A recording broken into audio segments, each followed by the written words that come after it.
Most of the seven-race series, Lady C looked like winning that gold for Britain. Keith Musto and Tony Morgan from Essex, in their last international competition, had sailed brilliantly to keep the overall lead for more than a week. We were two quite different characters. I was much more the introvert and Tony the extrovert. We felt that if we wanted to go to the Olympics, our background probably wouldn't allow us to be invited to go to the Olympics. We had to earn our place. So we,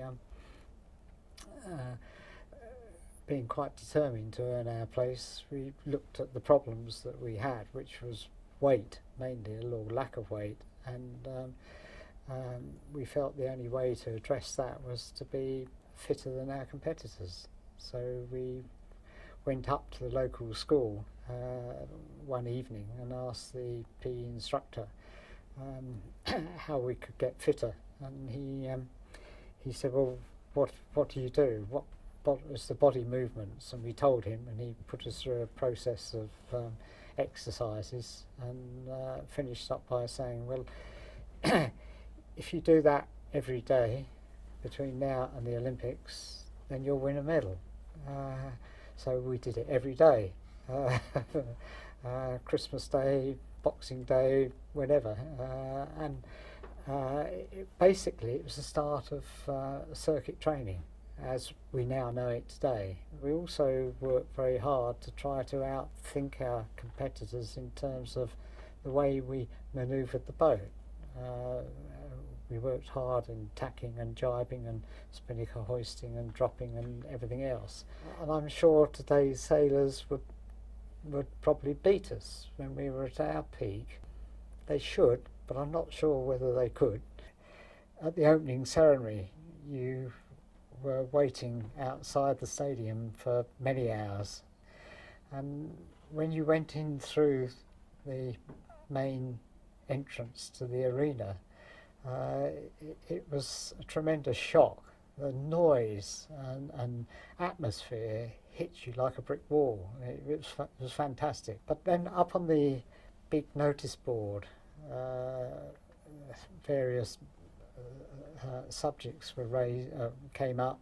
One of them was the Olympic motto, and I forget the exact wording, but it was to the effect that the spirit is to participate, not to win.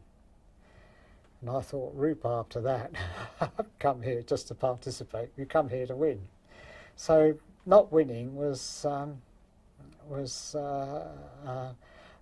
quite a disappointment. Family group here, and warmest congratulations to the boys who won our first yachting medal since 1956. Tony Morgan, Keith Musto, the helmsman, and both the wives here as well. Well, it is congratulations, but I'm sure that you must be a little bit disappointed. You'd set your hearts slaving away for the last 2 years on winning gold. Yes, that's a fair comment, Peter. But nevertheless, New Zealand did really deserve to win. They've sailed very, very well indeed. And it's been a long way to come to find out that another hemisphere was sailing just that bit faster than we were. You had, Keith, to beat New Zealand today and to be on the safe side, the United States as well. What happened out there today? The wind dropped off just before the start, and we weren't going very fast at all. There's a very lumpy sea, which I found extremely difficult to sail through. That's all there was to it. Halfway through the 7 races, with 4 races gone, you were leading the field, and we were all saying, my word, gold is coming, and you must have felt it yourself, although you wouldn't dare say so. When did things really start to go wrong? How did they go wrong? Well, they really went wrong yesterday, because it did seem that we'd got the whole thing sewn up. We led for almost the entire race, and New Zealand came up on a hell of a lucky wind shift, when in fact we thought they were so far down the drain they wouldn't even see us again. Yeah. Keith, let's get away from the racing for a moment. I'd like to ask you this one. All the boys in Tokyo, in the village there, are saying that the yachtsmen out at Oiso, do you call it? Yes. Have got the very best billet of the lot, is that right? Certainly is, yes. The facilities that we're living under are excellent. I couldn't speak highly enough of them. The food is magnificent, and the spirit with all the competitors is jolly good too. Yeah. You couldn't better it anywhere. It's the best meeting I've ever been to for organisation and anything like that. Yeah, that's true. Tony, it's a bit unusual to have wives coming right across the world to a yachting regatta like this. Must be a great treat for them. Well, this was This was part of a deal made when we started off on this road 2.5 years ago. They demanded that if they were going to put up with all the privation, they should come out. As it turned out, it was a bit like taking coals to Newcastle. I'm going to get a comment from the girls about that. What about that one? I don't think any comment at all. No comment. No, I thought not. Keith, it's a tough job, isn't it, sailing one of these things? It is quite hard, yes. We've worked very hard on the physical side of the sailing to make ourselves fit enough to do well. This is necessary for us in particular because we're so light compared with some of the other people, and in heavy weather we're very hard pushed. Well, what happens tonight? A little celebration. Silver's worth celebrating, isn't it? Oh, I think so. I've had my first cigarette, and I think the first man that sees me under the table tonight has got some way to go. Good luck to one and all. Thank you very much indeed. Thank you.